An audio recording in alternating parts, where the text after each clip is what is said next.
are they going to be able to pull some trash in with it? Just there's nothing like bolstering. There's no bolstering or anything like that. It is just the necrotic and the skittish that makes it really really scary. If they can pull a lot of trash with that boss, use the boss cags to kill all of the trash off incredibly easy, be it through just massive secondary stats or the massive dot that it gives. If they don't have to worry about necrotic stacks, that is a massive win that they can gain. Yeah, that's a great point. That bubble taunt from the Protection Paladin is so good against this affix, and it might enable Distracted to do some things that BDGG can't really. Although BDGG has a kind of unique advantage compared to many MDI teams here, where their healer Trell's a tank main. Trell is a tank main on a Brewmaster as the spec he's most comfortable on. So if anybody would be able to like put down a Ring of Peace to protect their tank from necrotic resets, I think Trell is going to be one of the people who's most looking to do that and most effective at it. So we might get to see some really special pulls that look like they would be really hard without something like a Protection Paladin enabled by Trell giving those support Ring of Pieces to the tank.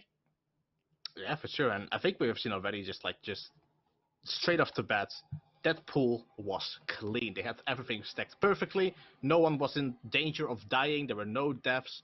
They had perfect aggro, nice resets, no high necrotic stacks. That pool was just smoothly done. Whereas, on the side of Distracted, one mob was a little bit out. They didn't get the full stack. They had to single target that guy down for, a good 5-10 seconds. And you can see, I mean, the boss over here is at 50%, and Distracted just started pulling, they're 20% in. Yeah, you'd also expect the Protection Warrior to be a little bit higher damage than the Paladin. That's not always true. We saw some very high damage pulls from the Paladin, actually, in that King's Rest that was just the match, or the game we most recently watched. But I would say over the course of the dungeon, you're probably expecting to see a higher contribution from the Warrior. So I think for the Paladin to be effective, it does have to be using the Bubble Taunt or the Blessing of Protection to get those necrotic resets and do something that a Warrior would otherwise be unable to do. So that's what we're going to be looking for Distracted to pull off at some point later in the dungeon. There are a lot of opportunities, though, to do that with. I mean, there are places in Freehold where you can pull 20 or 30 mobs, and they're not going to kill the rest of your group if your tank survives. So it's definitely a possibility. Definitely, for sure. And then also you still have the Ring of Peace, right? So maybe they want to, during the second boss, just use the Ring of Peace more aggressively, because once you start going towards the Ring of Booty, the big giants around there, maybe they want to do a massive pull with that. Those can't be Ring of Peace. They'll just walk straight through it and they'll just keep smacking your tanks. So having the bob and the bubble there could be more valuable, but it's just all going to be to see like what pulls are they going to do? Where do they think it's going to be the most worth? But more importantly, is it going to be more worth than having a Protection Warrior? Yeah, definitely from the time trial times, it looked like the BDGG path and strategy was really, really strong. But again, Distracted has had some time since then to potentially improve on that run. They are our 8th seed coming into this tournament. Their first round opponent was Pieces, who unfortunately had to drop out. So this is our first time seeing them here. And wow, look at this. Look at what's coming out here from BDGG. What is going on? The Nether Walk, the pre-Nether Walk from Thalamir, and then takes the harpoons. This is really cool. This is an insanely big pull. Have to be incredibly scared. All of those little spins are going to go off instantly with the stun. They have done this just great. And again, here comes the Ring of Peace. The Crusher, he does have Cast, throwing the massive rock at your tank. This is a perfect time for him to just leap out and reset. And just look at that. The Crusher came in, and the stacks were gone. And now they can go straight over to the Council. The Crusher might still be a little bit alive, but this is also, where this is scary. If the Crusher is alive too long, those stacks are going to stack up. And even though both of the bosses, they do have a bunch of casts that you can, reset it through, when that Crusher is there, those might put off the timing. So they instantly make sure to nuke it down. And they're just playing this excellent so far. These pools have been super, super clean. Yeah, one of the things about Protection Warrior is that if you're a Protection Warrior and you have like 30 stacks necrotic and it'd be hard to heal you, it's still actually okay as long as you're only taking physical damage and you got your block up, right? Like you don't need to be healed if you're not taking any damage, and that's Protection Warrior tends to not take very much damage if it's physical and incoming, so they can kind of survive in these spots in places where other tanks would just bleed out on the strength of just how much physical damage they can mitigate. Yeah, that's definitely true. We do see Distracted right now taking care of the boss room. They have not pulled the boss yet, I don't think. Oh no, wait, have they? I don't see it on the boss It frames. looks I like think they're they're just taking clearing. care of some trash. Oh no, there's Crypt Brew coming in. If Oh, they're in the it boss is. fight. Yeah, okay. I just don't. Yeah, yeah. I see the boss frames right now. Yeah, they are also just started. I'm not sure if they just did as big of a second pull as well. It's kind of hard to keep the count over here, but I mean, BTG they're just running through this, and they have just been doing this so smooth. Distracted is just the bosses are you're hitting the 66% area, and BDG is just already done going over to the Ring of Booty. They have practiced this. They know exactly what they're doing, and they still have very big meta picks of this as well. They didn't, have to use the Mistweaver. They still have it for the Junkyard upcoming if they so wish, which is a huge advantage. Right, because they did use the Mistweaver, but they do have the Terracent can play Mistweaver as well, right? Right, Terracent yeah. right now playing that Hunter. They just have so many people on this team who can play more than one of like Prot Warrior, Mistweaver, Beast Mastery Hunter, and that gives them the flexibility to play them in multiple dungeons. Whereas other teams are instead opting to have people play the same role, which is good for comfort, and most people are there are not that many people who can effectively swap roles in this kind of setting, but BDGG has them. And if that works out, it's a huge advantage. So far, it's been looking really good to have access to those, not just multi-spec players, but multi-role players. Yeah, exactly. And they have just been demolishing the trash as well. It's not just purely the DK show. It's also just the Demon Hunter playing that Blood of the Enemy with the Fel Barrage, with the I Beam. It is just so much AoE burst that he also can just be putting out. Even right here, you can see, he's trying to phase away that I Beam so it does not hit the small ones, just for that extra little bit of time of the DK funneling. They're just playing phenomenal right now. They're just really just rushing through this dungeon. No mistakes, super clean pulls. Yeah, it reminds me of Season 1, when you play a Havoc Demon Hunter with a Subtlety Rogue, and the Havoc Demon Hunter just had to turn away and not ever hit anything with their I-beams because it would remove all the Subtlety Rogue's damage. It's very generous of Thalamir to be doing that. It's a really hard. A lot of Demon Hunters, myself included, I'm just never turning away, man. I'm not going to lose my I-beam damage. What's going to happen to the meters?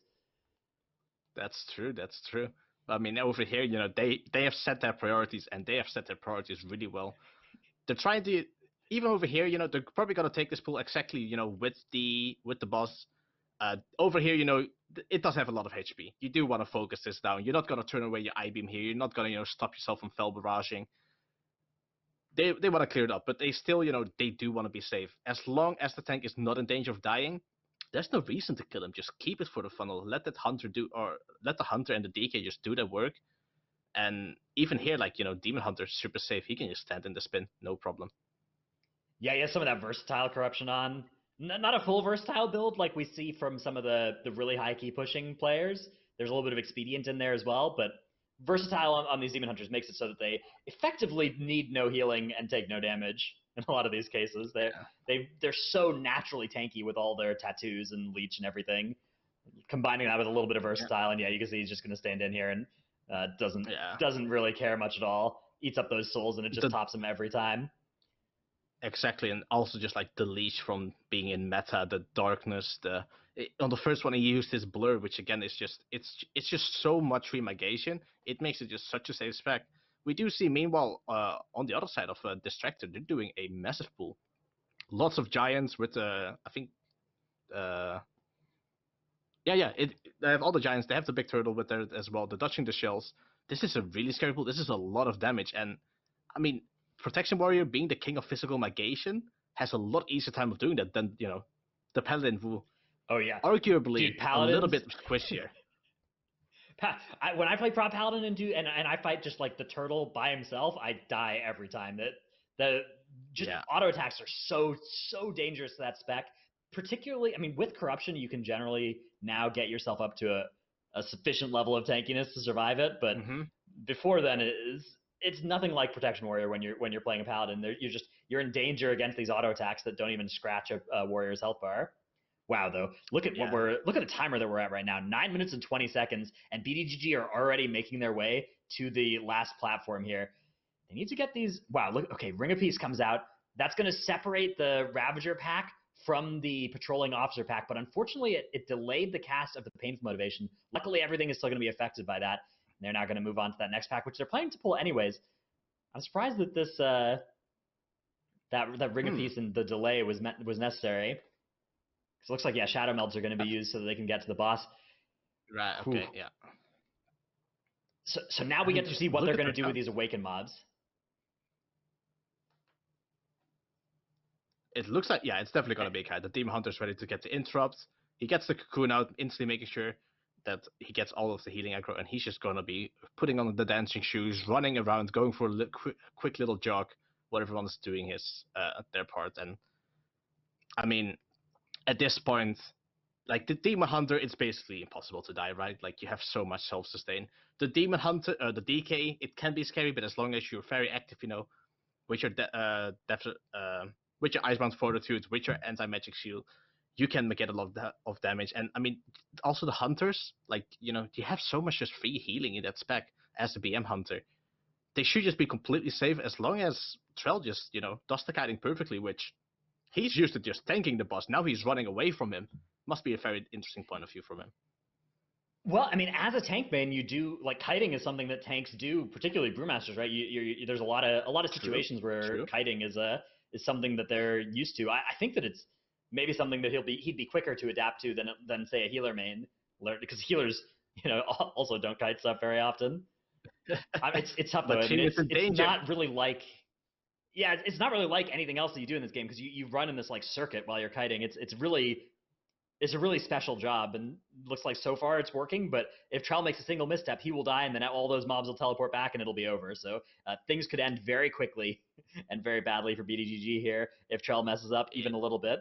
This tactic is the definition of it's not over until it's over. Until the boss reaches 0 HP, those mobs can just teleport right back and hit your party instantly. They have some little bit of lead time, right? They have the turtle, they have the immunity for the Demon Hunter as well if they need it, but it just looks like the boss is sub 30%. It's just dead, and that's a sub 12 minute freehold. That is done super, super clean right there by BDG. And it's the Trell on the Warrior. They have still the Mistweaver, they have the Hunter, they have the Demon Hunter, and they have the DK. It is team, we're gonna smack this key. Now it's just all into execution. This is a strong composition from BDGG, but I think also worth noting from Distracted, there's a lot of powerhouse specs on their side as well. It looks like they're pulling out the Protection Warrior for this one as well, and I think that's a team that only gets to play Protection Warrior once out of the 3 maps. So this is kind of the the map they've decided to put that power into. So I like their position as well here. That's an improvement, a bigger increase for them than it is for BDGG, right? Because BDGG already had a very powerhouse comp in Freehold too. Yeah, I mean that is definitely true. They had, I mean, that's just the flexibility, right? That's like when the ruling is like this, multi-classing and being able to multi-roll more specifically is just going to give you that massive edge on being able to still play these considered meta comps for these dungeons. And they're just doing a great job with this. To be fair, I would not describe Distracted's composition as a meta comp because they're playing a Windwalker monk here. It took me a while to kind of figure out what role each of the monk, the paladin, and the warrior were doing. But to me, it looks like it's a Windwalker monk and a holy paladin that they are using in addition with that protection warrior. So they're forgoing the DK. Now, I think that's going to be pose a big challenge for them in terms of keeping up with BDGG because the DKs are just so enabling of these big pulls. But if they can do these kind of medium-sized pulls, that's a good place for the Windwalker, and that'll maybe make managing the Sanguine that's active in this dungeon a little bit less of a nightmare for them than it could be for BDGG. That is definitely true. And you still, you maintain the Ring of Peace as well, which can be very, very, very good control. It is, most of the issues that we've seen so far from previous runs is when people do die, and we see it right here as well, right? Chow is just, the pool didn't go great. He's dead on the ground. They have to res him up. This dungeon, I feel like, is if you can get a good time while being safe, that's the most important. Once stuff starts going south, this is where the issues get created, as we have seen in the previous few times that we've seen this dungeon. Is once the pools are too big, it starts going south very fast. You start losing your set bots, and then it starts going very, very hard. Yeah, Chow really taking after his namesake there, dying on this boss, but that wasn't too costly for them, right? They had that battle res to get him back up immediately, and he probably didn't have too many bots yet. The bots that he's planning to get, there's a good chance that they're still in the future, right? They're maybe the ones in the Trixie and Nano room. So I don't imagine that that's going to cost them too much, but it's put them in a position now where if somebody dies, they're not going to have that battle res, and things are going to start to get a lot worse very quickly. Exactly. And we also have to, kind of just see once they are done with the Trixie room and they are gonna go over to Gunker. That's where we saw in the previous match, or in the previous series rather, where it went to go really, really wrong. Pulling those monstrosities, the revival was not on point. They don't have a revival, so they might just be aiming to play that safer anyway. If BDG makes the mistake right there, where the revival is not on point, they don't get the master spells, and they lose all the scrap bots there, the safe pick, with the smaller pools, with the Windwalker one, could just work out great. Yeah, definitely. And it's not like it's going to be like the single target damage that gets pumped out by Distracted should be pretty great, actually. They have that Holy Paladin that is tremendously effective at. Yeah, it's almost so surprising. You just look at these runs and you're like, how do they kill this boss 30 seconds faster? And the answer is, well, there was a Holy Paladin who popped wings and started just bashing the boss with all those judgments. Yeah, and so my god, what a pool do we have here? We see Trell pulling the entire room right here. There, you have the choice of just trying to sneak in, maybe clearing one pack and playing the boss in the outer area. But it looks like they are just like, no, we don't need to cheese the boss. We don't need a specific place. We're going to clear this entire room. But this pool is super risky. We do see the DK go down already. Chow is in super low speed. Trell is dropping super low. The Mistweaver is out of spin to win. And they pulled the boss there. Like, I don't think they were supposed to pull the boss there. And so they weren't able to. Not only did that kill a bunch of people who otherwise wouldn't have died, but it meant that they couldn't release instantly. And that's going to mean that they're effectively fully wiping here. The boss did reset, so they're able to keep this pull alive, maybe. But now this is the great junkyard problem of how on earth am I supposed to get back to my body without pulling any of this trash? They've done it, but it cost them some time to do that. And you can see there's kiting going on, but these mobs are full health thanks to that Sanguine Affix. When stuff starts to go wrong and there's Sanguine puddles around, it's just so hard to keep those mobs from running into them. Oh no, and they pulled the heavy scrap bots now. This is exactly what Distracted needed to happen. Yeah. And just look at Distracted. They're just clearing up. They have not had issues. They're still on to the first boss, by all due respect. They have, in theory, BDGG is still ahead. But that was a massive wipe. That's a couple of deaths onto the timer as well. And that's just like, that is a lot of your time, a lot of your advantage just thrown away. If you make one more of those mistakes, if you cannot find the scrap bots in the correct spots anymore, you might need some people to take a little bit longer to get the scrap bots again, or Zep bots rather. But also those two scrap bots, that's going to be a lot of time. You are running double melee in this, or actually almost 4 with the Mistweaver as well. Those spins are not nice. You do not want to tank those. If you ever find yourself in this dungeon, in this position where you wipe once and then you don't have enough bots when you come back, it's just things compound so much because you try and do a pull that you're used to doing with 5 bots and you have 4, and so it's harder and it takes longer, and you wipe again and you lose all your bots, and then it's just such a nightmare. So they really need to keep it together here. If they have another thing go wrong for them, it's going to be so hard to keep their pace in this dungeon. So far, it looks like they're doing okay recovering, but this is just Junkyard is so much on a knife's edge, this dungeon. Definitely true. And here comes Trixie. They are actually gonna tank him and regardless into the open spot. Very interesting to see what trash they have decided to not pull or are gonna opt to skip into at least later. Because I don't think you need the entire boss room here. I think they have overpulled a little bit more than they actually maybe wanted at this point. Do you think they're gonna just have a lot of freedom? The heavy scrap bots they pulled were not part of the plan, I don't think. So they're going to need to improvise if they want to avoid going over count.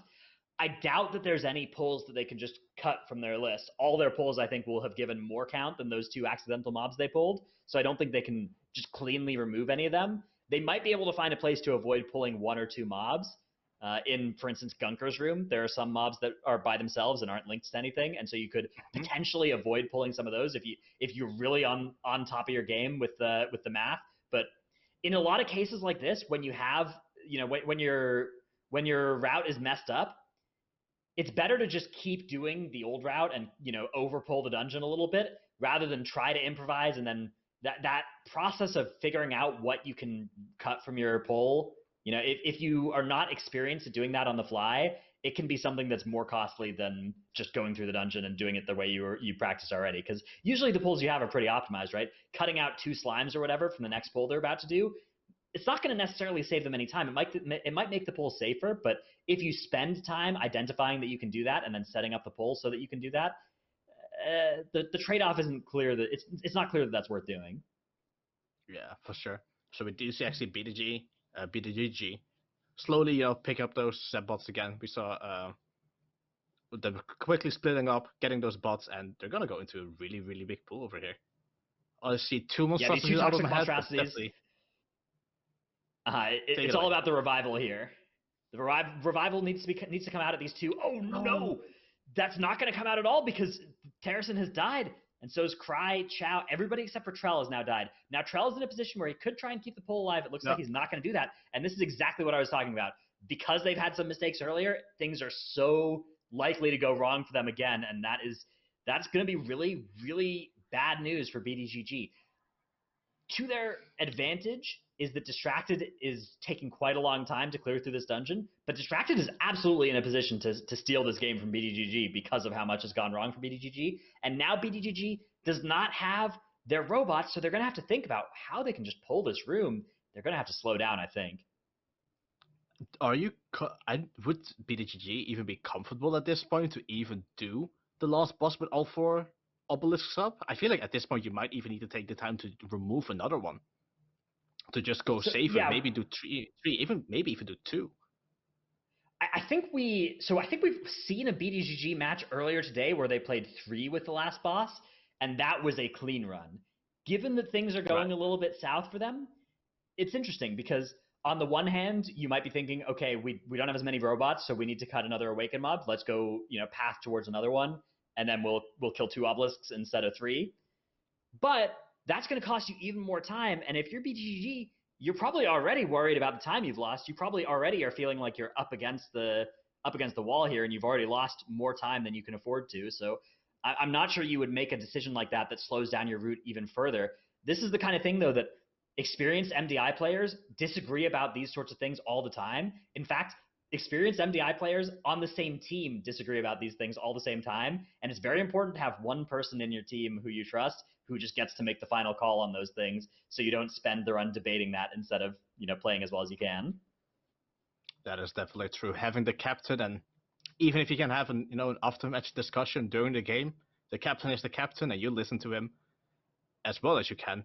But you can just see like they already have to play this so much more careful. We just saw the DK goes down now again, and he just picked up the scrapbot from the little island in the middle. There's a little scepter there as well. He's picked him up. That's another scepter, and he pulls trash. Oh no! Okay, he has Shadow Meld. He has Shadow Meld. It's fine. This is something, man. This has happened to me all the time. This happens to me in junkyards just constantly. Except I don't have Shadow Meld, so I just die there. Here I go again. But that. Yeah, I mean, it feels like some of these runs, the zap bots, when you click on them, it just kills you immediately. You click on the bot, and that's like a beacon that causes all the mobs to immediately target you. That's what's happened here to Thalamir, and it's been happening to me as well. Even though all of this is happening, Distracted, they're slow. Oh no, never mind. I jinxed it. I was gonna say they're going through this pool incredibly clean, and the moment I say it, we see the release button. But they have actually done the pool, and they have so far done it relatively safe. But even with all of this, even with so many more deaths, wipes, BDGG is still ahead. They're just powering through. I'm not sure if this is just a difference in DPS, if they're just more comfortable in playing different specs and classes, or what exactly is happening, but even with all of this, even with having less setbots. Yeah, I mean, their route is just like, it's 5 or 6 pulls faster, I think. I think they're doing something on the order of 5 or 6 less pulls than Distracted will. So even if they die even if they die a lot, as they have now, that's still just such a huge amount of advantage to overcome. Distracted, to their credit, is doing a good job of holding BDG to it here. But yeah, I mean, despite 12 deaths or whatever, 12 deaths were on for BDGG. Yeah, I think they are still in the lead in this game, and that it is just a testament to how much of a time advantage they have from the path they have. That path is made possible by the comp, though, like you were saying. Like it's also a composition thing. Having the Unholy Death Knight, that is how you can pull off those pulls that are twice as big as your opponents can. Yeah, and I mean, not to forget the Mistweaver monk with with the spinning crane kick, just healing off, and especially in this specific room, the revival is just necessary to get rid of those debuffs from the monstrosities. But so far, it is a risky tactic, and if it was maybe a more experienced team, because I mean, Distracted, although they are still doing their absolute best and they're actually doing relatively good, the field was pretty clean overall. You can just see what the difference is of a comp that is really nailing what they can exactly do. Yeah, I mean, you can see Distracted right now that they're fighting a single Toxic Lurker by itself. When you do those sorts of things, that's the kind of thing that you just can't, you haven't died at all, but anytime you spend fighting 1 or 0 mobs, it's effective. You're effectively dead during that time, right? Like you could count that as a wipe as well. Pretty close. I think what was happening there was they had to wait for the Squirt bot to get back to where Gunker was to actually enable the boss. So that's a rough spot to be in. But that again, that's something that, oh no, that the shrink goes off on Thalamir there, quickly dispelled. But yeah, that sort of thing. Having to wait for Gunker RP. That's not something that has to happen, right? You can fix that by killing the Toxic Monstrosities in the other order, and that's the kind of thing that those 30-second time saves, when there are so many of them in the dungeon, there's just they really add up, and you get to this point where there's going to need to be more wipes on the side of BDGG for this game to close back up. Yeah, that was some great kiting there from Trell as well. By the way, the cavalry just came in. Unfortunately, they did get a little bit more healing on the analyzed, but that was in general just really clean. The DK grip was a bit late. I'm not sure if it was on cooldown at that point or not. I couldn't see, but that was a very clean kite. And I mean, again, it's just a testament to how well Trell is actually playing this. That was really good Sanguine management without having Moss grips or not even using the Mistweaver one really. Just great. Yeah, that's one of the great things about having Trell, the Trell warrior, experienced MDI tank on your team. You put him on the warrior for this map, and the Sanguine Affix is something that he is very experienced at dealing with, and you're going to get a lot less Sanguine healing than say if I was tanking for this dungeon, where every pull is a pull where I rediscover that Sanguine is an Affix when the first mob dies, and it heals up all the rest of them. Definitely true though. Oh yeah, Sanguine, the good old healing of the mob back to 100%. Yeah, that's why I usually only play on reset day of Sanguine Week, because then I have an excuse, right? I'm like, oh, it's Sanguine Week, but when it's Sunday or whatever, that excuse doesn't fly anymore with your friends. So you gotta be careful. Very, very smart. We do see BDGG right now going to the boss room, making sure they're doing it safe. They know that even though they have had a rough run, they have made mistakes, they are still comfortable that they do not need to push the time. They can just take care of the conduit itself, and now they're gonna go onto the last boss with only 3 pillars.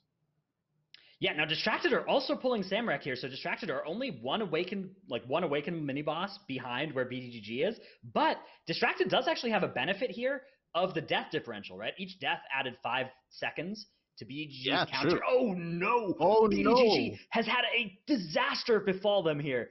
2 people have died to Cannon Blast, it looks like, from the boss. They're gonna have to reset this, and now Distracted is actually the team that is in the lead here. They can kill Samrak, and if they can kill this last boss with 3 Awakened Obelisks, they will win here up against BDGG. BDGG are going to try and finish this, but they've had another death here after they got their B-Res out, and they are now going to wipe.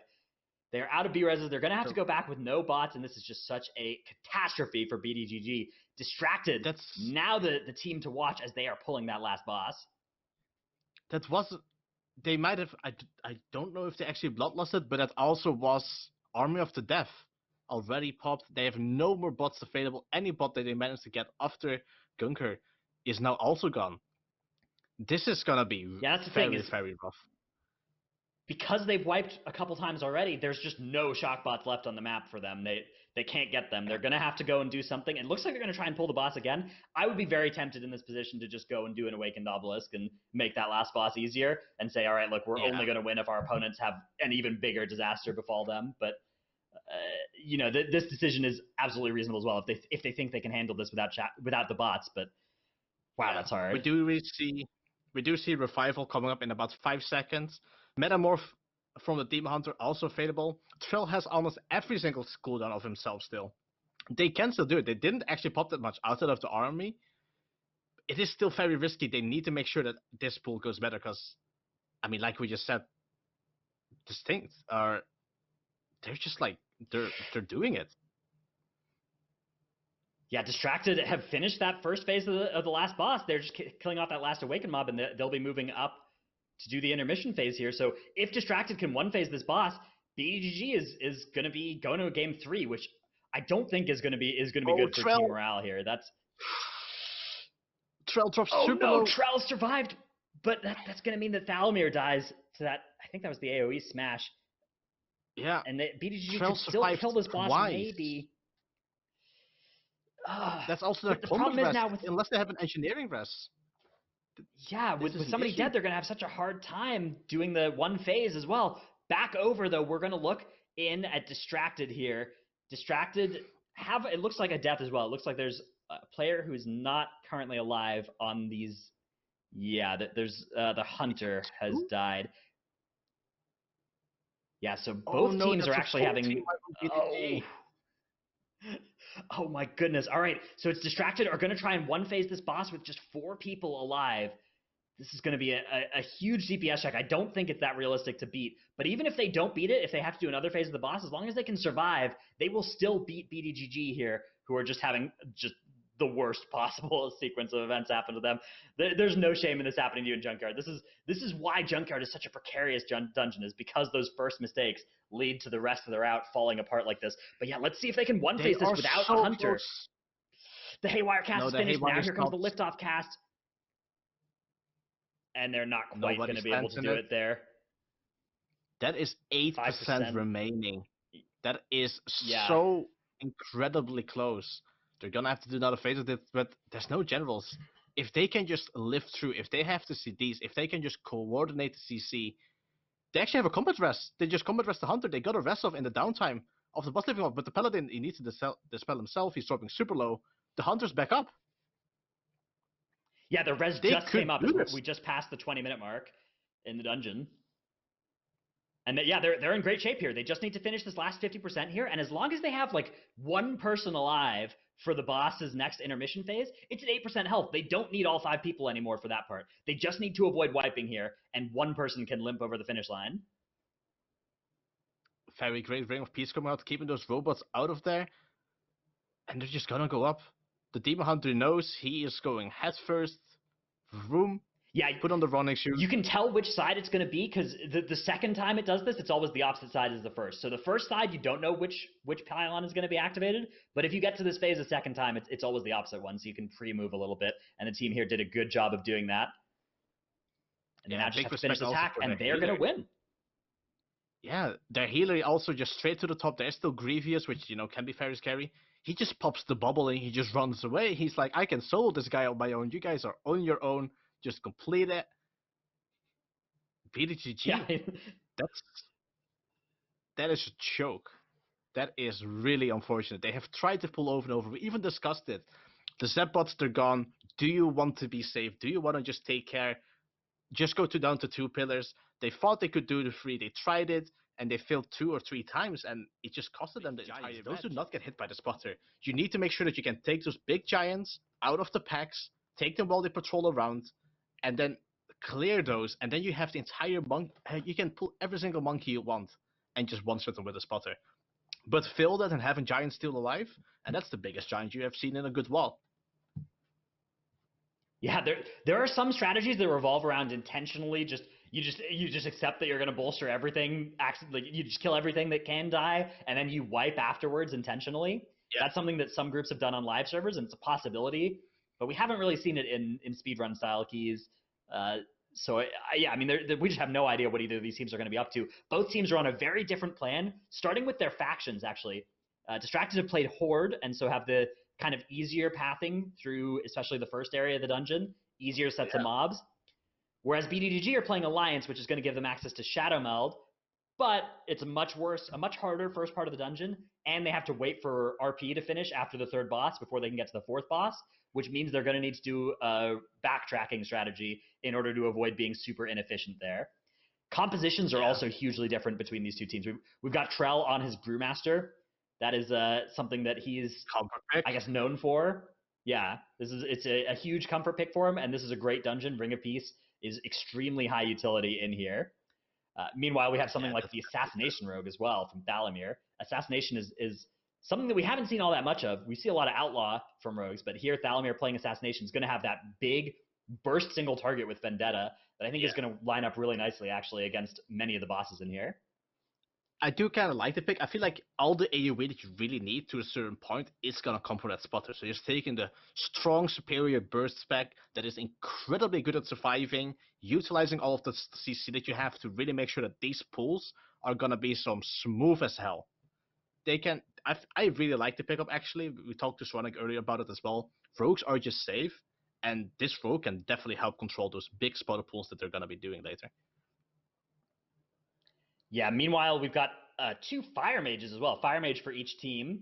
That's another big burst single or burst AoE as well, but burst single target is a strength for them as well. So both teams, I think, are going to have really great ways to like deal with those phases on the last boss really quickly and avoid being in a position where that just drags on for a really long time. And that's going to mean that they might be able to do some awakened enemies with that boss. We see both teams are planning to take care of the first awakened enemy, the first obelisk, but there are still 3 left throughout the dungeon, and I'm curious to see which ones they'll decide to kill first and which ones they'll save for the last boss. Definitely going to be very, very, very interesting to see. We have seen, obviously, right now, Perplexed, BDGG, they are onto the first boss. They're absolutely destroying it. They're just kiting him very well through the bombs, utilizing the CC. They also dealt really nicely with this first boss room. They CC'd all of the bigger mobs with the bigger HP pools, and then put the monk statue in the middle, taunt all the small guys out, stack them up beautifully, drag them to the corner away from everyone, and just AoE them all down. They done really, really great, and then they just took care of the 4 mobs that have kind of equal HP pools, and just had those for themselves. But just this kiting, it's looking great. They have no danger at all, and the first boss is basically just going down. Yeah, that's a great point, actually. I did not notice. Well, I did notice, but I didn't really put it together. But that Black Ox statue from Trell's Brewmaster is really, really potent here. It does mean that he doesn't have Ring of Peace, though. Those two are mutually exclusive, so they are not going to have access to Ring of Peace shenanigans for the second boss or for spotter movement. So they're going to have to be really, really precise and maybe get some help from Typhoons and stuff from Terrasant on the Druid there. That's a very good point indeed. We do see Distract kind of dealing with the same way. They managed to. No! This is a big mistake. That is a big commander. No. That's not what you like to see. Oh yeah, they're just going to run away. Yeah, that looks like that's what they're going to have to do. Bigger. Really, really, really not what we were hoping to see there for BDGG.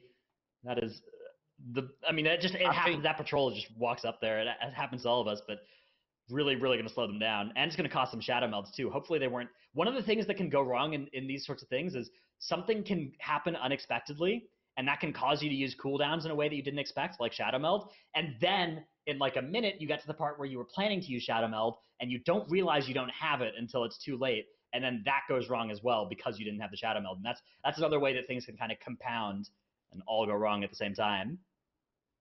Very, very true. They probably needed to play a little bit more Path of Exile, make sure they get that sneaky heist going, but that is just... That's a dangerous pull. I'm not sure if they even intended on pulling that one to begin with, but it looks like they... Yeah, the Raider there is... well.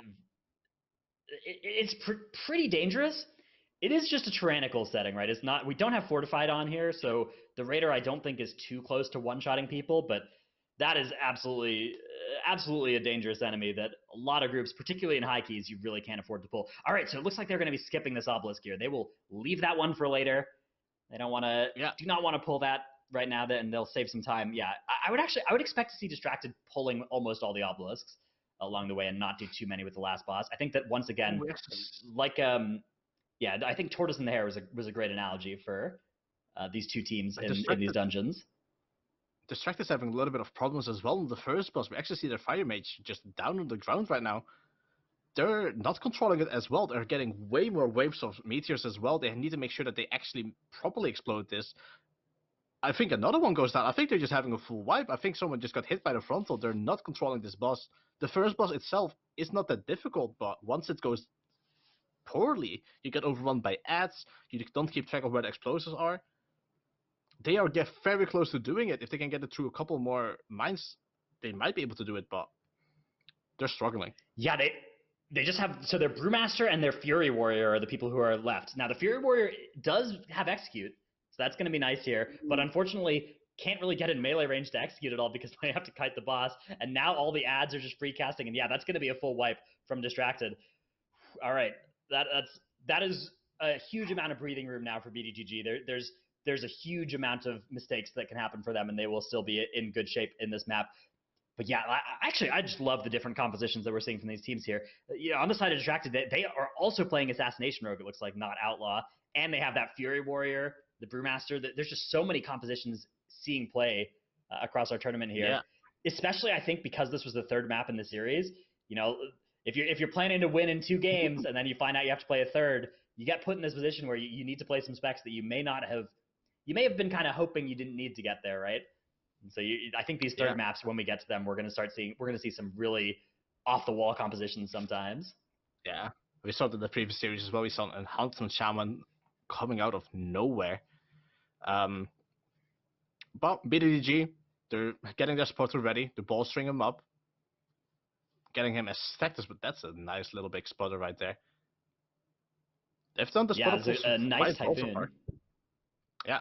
So they're going to leave that spotter. Yeah, they're going to leave it on the side. They'll keep it rooted, and they will just deal with dodging it during this boss fight. That spotter is going to never be killed. It's just they're going to take it with them to the end of this dungeon, and then at some point they will probably Shadow Melt it off, or they will all die and release to drop combat with it. Probably Shadow Melt since they are playing that alliance, but for the rest of this dungeon, that spotter is going to be their friend. It's going to be killing the rest of the trash through here, and we'll see how well they're able to execute that, because if that's done well, it can just melt 50% enemy forces in a minute. Yeah, that's definitely true. We do see Distracted over there. They're redoing the first boss. They did end up having a full wipe, having to run all the way back. They are very far behind, but we did talk about it. If something goes wrong on the side of BDG and this spotter dies, or even just fully wipes them and resets, their entire pool strategy is gone. They are most likely expecting this spotter to just do all the work in the next area, blow up all the monkeys, blow up the big trash bags before Hadal. It could go so wrong. It's all about just can BDG play it out safely. We did actually see another death. Oh yeah. Okay. Yeah, we got 2 deaths on the side of Distractors. I think they're going to be once again having some trouble with this first boss. And I mean, yes, there's a lot that could go wrong for BDGG, but I think at this point, even if they didn't have spotters and they just had to pull trash 1 pack at a time, I think they might have enough of a lead opened up now where that could still work out for them. Yeah, that is definitely actually very true. Distracted is maybe got a little bit distracted, and they are just falling further and further behind. Yeah, it's I mean, honestly, it is taking even a single game off of BDGG is an awesome feat to have done, and they're not out of this one yet, but they are wiping once again to the first boss, so they are way behind here. 10 minutes into this dungeon and they've not killed that first boss. It is a disaster happening on the side of Distracted. BDGG though, they still have to close out this map, and if you're one of the other teams in this tournament, and if you're BDGG even, it's important not just that you win, but how you win, right? Winning this map with a clean run, that's going to put those other teams on notice. That's going to tell the other teams, hey, we get to Siege, it's going to be a bad time for you. You're going to lose to our awesome path. If they instead win with a sketchy run with 7 deaths or something, it's a different thing. So it still matters how the rest of this game goes, and it'll matter for how BDGG is feeling about themselves coming out of this game too. Yeah, that's definitely true. So I actually haven't done that much seeds or even seen that much seeds. When everyone enters the pillar, does the spotter reset? Are they spotterless right now? So they must have melded off combat with it, and I must have been just completely wrong earlier when I claimed that spotter was going to live with them forever. That was a blatant lie. The entire all the fans there. I'm deeply sorry for that one. They might use spotter number 3. This one. Yeah, gonna have yeah. So that is very interesting. One challenge they have is they need to have something to do while they're waiting for the RP. Because they are Alliance, they're going to have RP after the third boss dies. One thing that some groups do is that they'll come back and then kill the monkeys behind here, behind that portal they just dropped. The question is then, what are they going to do with the spotter? Are they going to try and leave it alive throughout the entire boss fight? It's possible, but it is very dangerous because if the tank walks next to it, it will melee them and kill them. And so it looks like instead what they're planning to do is maybe just wait for the RP after the boss dies. That's slow, but it is safe. Just the spotter in general, even if it's not a tank, on a fight like Hadal, where there's so many circles, one small misposition can kill you, these bombs of the spotter hurts. We saw Volomir get hit by one earlier, and it's just an instant cheat death. That's why his cheat death is on cooldown right now. If you get hit by this as a DPS tank or healer, you're just gone. So they have to be incredibly careful with this. I mean, it's already a one-shot, I think, before even bolstering stacks are applied at a key level like this. Maybe not quite, but it's close. But yeah, the thing I was mentioning is that this mob with bolstering, it gets really big too. So it has a massive hitbox, and it's aggroed onto your tank. So it will just melee them. It'll swing one melee, and that will one-shot even a tank. And the tank is the person who has aggro. So that's something that actually kills a surprising amount of people in Siege. Now, one thing that is going for BDGG and that's good for them is they have the Resto Druid. Resto Druid's able to put those roots on the spotter, really make this a lot easier than if you're trying to do it with, say, a Mistweaver, which a lot of MDI teams do. This is much easier than doing it that way, for sure, because the mob just stands still and doesn't run around meleeing people.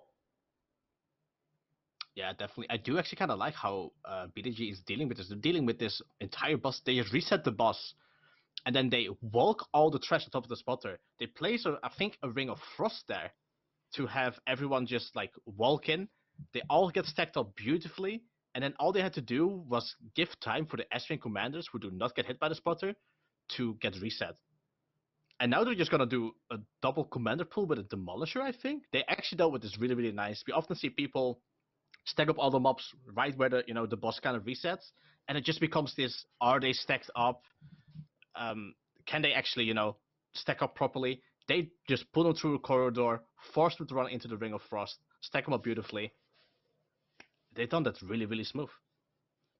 Yeah, unfortunately Thalamir went down there, but it's not the end of the world. And yeah, so one of the benefits of doing it the other way is that then you can pull the two commanders into the boss afterwards and get some efficient cleave that way. But doing it this way is really, really, really, I mean, it's really smooth when it works like that.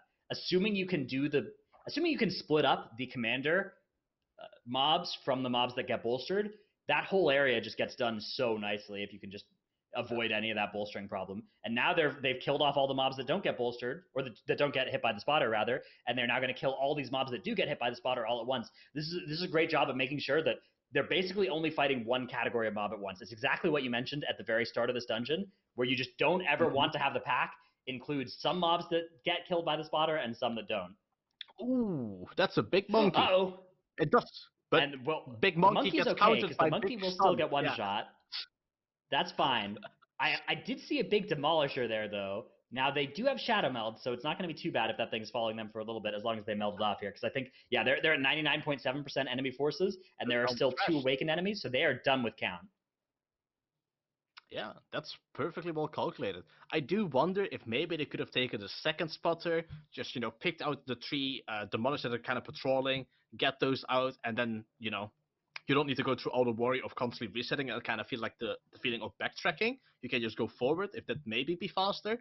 But they did do this incredibly smooth. They take out the commanders, they kite those away, the Ring of Frost, stack them up perfectly. And then they took the commanders with the one patrolling the demolisher, so you kind of don't waste time either. And then they pull every single monkey together, stack them up, one spotter shot, done. Shadow Melt, and you're onto the boss. Very well, smoothly done. Yeah, now onto the boss. We're going to have some nice burst coming out.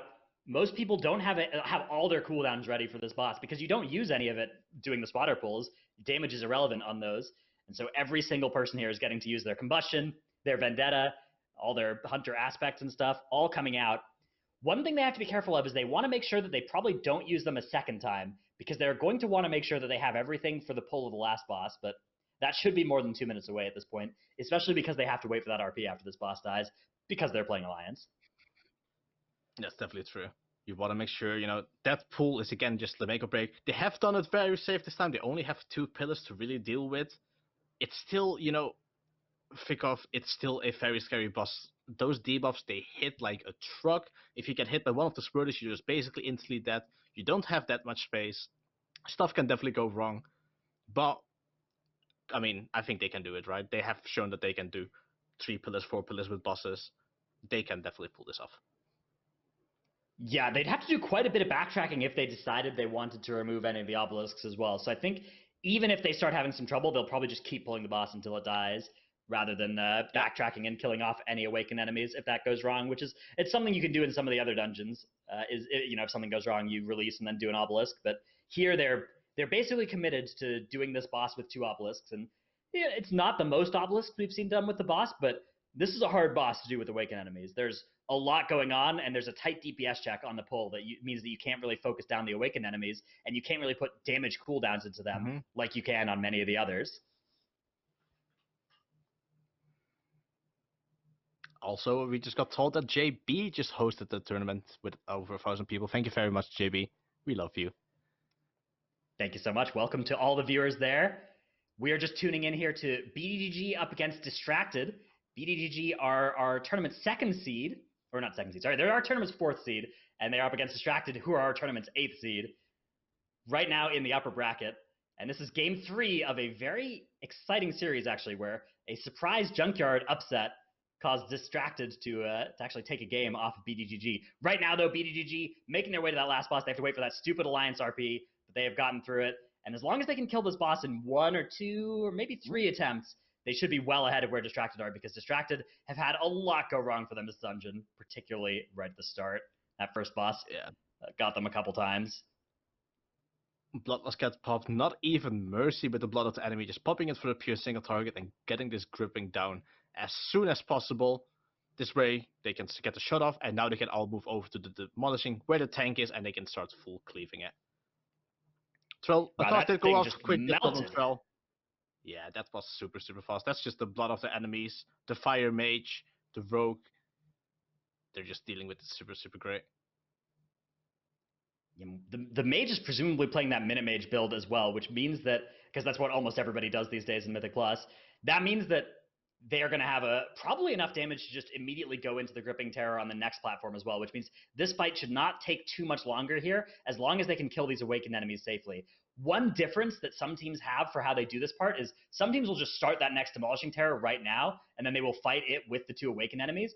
It's scary, but it is a little faster if they think they can do that.